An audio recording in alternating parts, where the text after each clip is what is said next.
जब इसी जगह पर लक्ष्मण जी ने अपनी जीवन लीला इस धरती पर समाप्त की थी।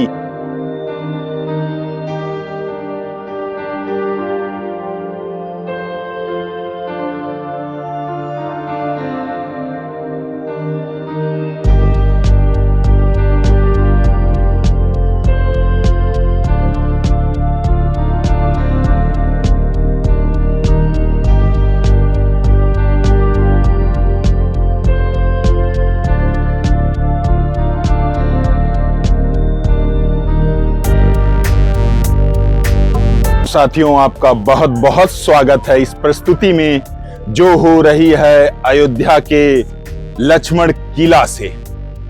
अब आप सोच रहे होंगे इसे लक्ष्मण किला क्यों बोलते हैं। तो लक्ष्मण किला, जैसा कि यह किले का संबंध लक्ष्मण जी से ही है, और किला इसलिए कहते हैं क्योंकि देखिए, अयोध्या में जैसे हनुमान टीला है, हनुमान किला है, सुग्रीव टीला है, सुग्रीव किला है, उसी तरह लक्ष्मण किला और लक्ष्मण टीला है। क्योंकि ये सारे जितने भी स्थान हैं अयोध्या से ऊपर एक टीले नुमे स्थान पे बनाए गए थे। तो साथियों, आइए चलते हैं लक्ष्मण किला में प्रवेश करते हैं। बताते चलूं कि एक कथा जुड़ती है कि लक्ष्मण किला में कसम दिलाने की रिवाज थी, क्योंकि ऐसा कहा जाता है कि लक्ष्मण किला में आप कभी भी झूठा कसम नहीं खा सकते, और अगर आप झूठा कसम खा रहे हैं तो वह झूठ बहुत देर तक टिक नहीं सकता, और झूठे कसम खाने वालों को कहीं ना कहीं इतनी सारी दिक्कतें होती हैं, इतनी परेशानियां झेलनी पड़ती है कि अंततः वह सत्य के पाथ पर आकर उस सत्य को उजागर कर देता है। तो यह किंवदंती, यह कथा भी लक्ष्मण किला से जुड़ी हुई है। तो दोस्तों, हम लक्ष्मण किला के मंदिर में प्रवेश कर चुके हैं, और सामने ही राम जी, सीता जी और लक्ष्मण जी का भव्य, बहुत ही सुंदर प्रतिमा है, विग्रह है। हाँ, लक्ष्मण मतलब राम की परछाई, राम का अभिमान, राम जी का गुरूर। मैं ऐसा क्यों बोलता हूं कि जहां तक मैं लक्ष्मण जी को देख पाता हूं और लक्ष्मण जी को राम के संदर्भ में देख पाता हूं, लक्ष्मण जी ऐसे भाई हैं जो राम के हर कठिन समय पे उनके साथ रहे। और उनके दो वाक्य मुझे बहुत याद आते हैं उनके उग्रता को लेकर। जब भरत चित्रकूट आते हैं तो जब देखते हैं कि अयोध्यावासी पूरी सेना और पूरे लोगों के साथ भरत आ रहे हैं, तो उन्हें लगता है कि भरत राम को मारने आ रहे हैं, ताकि अपने उस दुश्मन को, जो कभी उत्तराधिकारी के तौर पर दावा कर सकता है, उसे समूल नाश करना चाहते हैं। इस बात पर गुस्सा होकर भरत की तरफ आक्रमण करने हेतु बढ़ते हैं, और श्री राम इस बात पे पहली बार बहुत गुस्सा होते हैं कि लक्ष्मण, तुम अपने भाई भरत को जान ही नहीं सके। और बाद में जैसा कि यह प्रकरण होता है और भरत जी के उस विह्वल प्यार को देखकर पूरी प्रजा, पूरे ब्रह्मांड पिघल जाता है, तो लक्ष्मण जी को अपनी गलती का एहसास होता है और वह क्षमा मांगते हैं और गले लग जाते हैं भरत जी के। और जो दूसरा प्रकरण मुझे याद आता है, जब माँ सीता को राम जी बोलते हैं लंका विजय के बाद कि आपको अग्नि परीक्षा देनी होगी, तो उस समय भी उनके गुस्से का वह रूप भड़क उठता है। अपने भाई पे ही, श्री राम पर वो गुस्सा हो जाते हैं कि भाई आप यह क्या कर रहे हैं, यह अनुचित है, और यदि भाभी माँ के लिए यदि मुझे आपसे भी युद्ध करना पड़े इस अनुचित व्यवहार के लिए, तो मैं तैयार हूं। और उस दिन राम का हृदय जैसे टूट जाता है कि राम को, अपने बड़े भाई को भी लक्ष्मण ने नहीं जाना। उनके उस भाव को राम समझ रहे थे, मगर जब वो अपनी मर्यादा और वो सारी चीजें बताते हैं, तब लक्ष्मण जी को ग्लानि होती है, वह क्षमा मांगते हैं। तो त्याग का, एक भातृत्व प्रेम का, एक पहरेदारी का, एक सुरक्षा प्रदान करने वाले भाई के रूप में लक्ष्मण जी का जो स्वरूप हमारे संस्कृति में, हमारे परिवारवाद में है, उनके लिए वह श्रद्धेय से कहीं ऊपर परमात्मा के समीप, या कहीं परमात्मा के इतने समीप होने के बाद वो भी एक ब्रह्म स्वरूप के रूप ही हैं। तो मैं लक्ष्मण जी को इस रूप में देखता हूँ। और लक्ष्मण टीला पर आ जाने के बाद जब भी लक्ष्मण जी की बात होती है, सब उनकी पत्नी उर्मिला जी के त्याग को एक फॉर ग्रांटेड ले लेते हैं, जबकि मुझे लगता है कि उनका त्याग एक नवविवाहिता युवती के तौर पर, पत्नी के तौर पर उन्होंने जो बलिदान किया, वह कहीं ना कहीं तुलना तो करना अनुचित होगा, मगर एक महान त्याग था उर्मिला जी का। लक्ष्मण और उर्मिला जी के चरणों मेरा सत सत नमन। जय श्री राम, जय सीताराम, जय सीताराम।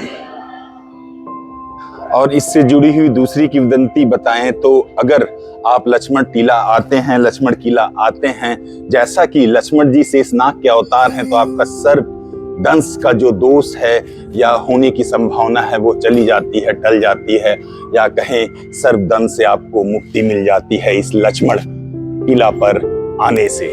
साथियों, अभी जो मां सरयू का आप यह विहंगम दृश्य देख रहे हैं, यह दृश्य त्रेता युग में भी देखा था मां सरयू ने, जब इसी जगह पर लक्ष्मण जी ने अपनी जीवन लीला इस धरती पर समाप्त की थी और बैकुंठ धाम के लिए मां सरयू के इस सहस्त्र धारा में बढ़ जाने के स्वरूप में जल समाधि लेते हैं। और शायद इसके पीछे की जो पौराणिक कथा है वह भी यह उचित समय है कि मैं आपको बताता चलूं। तो वह समय था जब ब्रह्मदेव के आदेश पर यमराज आते हैं अयोध्या और अवधपति श्री राम जी से गुप्त वार्ता के लिए एक शर्त रखते हैं कि यह वार्ता हमारे और आपके बीच ही होनी चाहिए, और अगर कोई आता है इस वार्ता के बीच में उसे आपको मृत्यु दंड देना होगा। तो इस कार्य के लिए द्वारपाल नियुक्त किए गए उस कक्ष के, जिसमें यमराज जी का और श्री राम जी का वह गुप्त वार्तालाप होने वाला था, लक्ष्मण जी को। और ठीक है, वार्तालाप उस कक्ष में चल रहा था, मगर उसी समय नियति की विडंबना देखिए, दुर्वासा ऋषि पधारते हैं अयोध्या और उसी द्वार पर खटखटाते हैं कि मुझे श्री राम से मिलना है, अवधपति अवध नरेश श्री राम से मिलना है। अब लक्ष्मण सकपका गए, वो पूरी जो घटना थी उसकी समीक्षा करने लगे कि अगर हम इनसे मिलने ना दे तो दुर्वासा जी का जो गुस्सा है वह जग जाहिर है। और उसी क्रम में उन्होंने सोचा कि इस दोनों में चूज करना है कि दुर्वासा के श्राप से इस अयोध्या धरती की समाप्ति हो जाए या मैं अपनी प्राण त्याग दूं, नरेश श्री राम अपने भ्राता श्री राम को दिए वचन को तोड़कर। तो उन्होंने दूसरा रास्ता अपनाया और वो उस भवन में प्रवेश कर गए। यह देखकर यमराज अंतर्ध्यान हो गए और वो जो धर्म संकट की स्थिति आई श्री राम के सामने, वह शायद उनके जीवन में एक बड़ी से बड़ी चुनौतियों या धर्म संकट में से थी। तो आगे होता है कि गुरु वशिष्ठ जी से वह सलाह मशवरा करते हैं और यह आता है कि राज परिवार के से अगर ऐसा कोई अपराध हो जाए जहां पर मृत्यु दंड की आवश्यकता पड़े, तो अगर उसे राजवंश से उसे हटा दिया जाए, उसे त्याग कर दिया जाए, तो वह मृत्यु के समान ही है। तो इसी सलाह, वशिष्ठ जी के सलाह के साथ श्री राम जी यह आज्ञा देते हैं, अपने दिल पर शायद हजारों हजार पत्थर रखकर, और लक्ष्मण सोचते हैं कि अब श्री राम बिना तो यह जीवन का कोई महत्व नहीं है, कोई मूल्य नहीं है, कुछ उसका औचित्य नहीं है। तो वो यहीं आकर सरयू माँ की गोद में जल समाधि ले लेते हैं और अपने शेषनाग के अवतार पर बैकुंठ धाम पधारते हैं और वहां पर अपने प्रभु श्री राम का विष्णु के रूप में लौटने का प्रतीक्षा करते हैं। जय श्री राम, जय श्री राम, जय सिया राम। हाँ, तो इसी के साथ साथियों इस प्रस्तुति का मैं अंत करता हूं और आपसे इस प्रस्तुति से विदा लेने की आज्ञा लेता हूं। अगर आपको यह प्रस्तुति अच्छी लगी हो और लगी हो तभी अपना प्यार दीजिएगा इस चैनल को। Please like, share and subscribe the channel donkey monkey traveller. जय सिया राम, जय सीताराम, जय सीताराम, जय लक्ष्मण उर्मिला, जय सिया राम, जय सिया राम।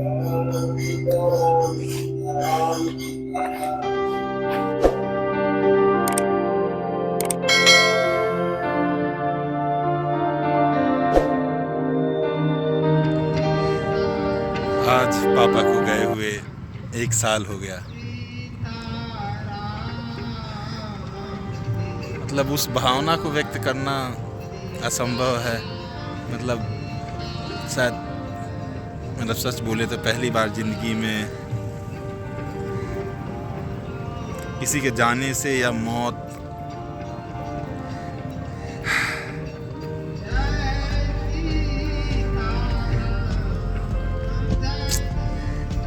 आज बरसी है उन्हीं का बस।